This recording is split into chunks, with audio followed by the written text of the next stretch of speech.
në rast se ti nuk e ke thirrjen hyjnore, atëherë nuk mund të gjykosh gjërat frymërisht. Frymorët për ty do të duken marrëzi. Pse? Sepse ti je në natyrë.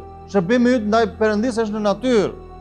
Gjërat frymore do jenë skandal për ty në rast se ti e ke parë shërbesën e Perëndisë si profesion. Pse? Sepse profesioni është natyror, kurse thirrja është hyjnore. Profesioni yt personal është për ty, është për të ushqyer ty, kurse thirrja hyjnore është që të shërbesh Perëndisë.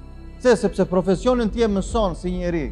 Të ka dhënë Zoti ato dhuntitë e tua, ato talentin tënd, të mësosh, të bësh doktor, të bësh punëtor, të bësh biznesmen, to janë okay, janë toksore. Është për ty, është për të ushqyer ty. Kurse thirrja hyjnore që ti shërbesh Perëndisë në të vërtetën e besim, që të ndash gjërat frymore nga natyrore, vjen nga lart. Njeriu mishor, njeriu natyror nuk mund të roki gjërat frymore. Pse?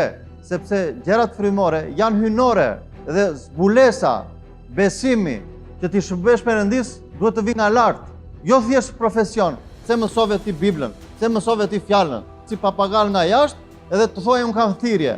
Ja pse shumë njerëz sot janë të dobët në besim, se kanë ngatëruar profesionin e tyre personal me thirrjen hyjnore.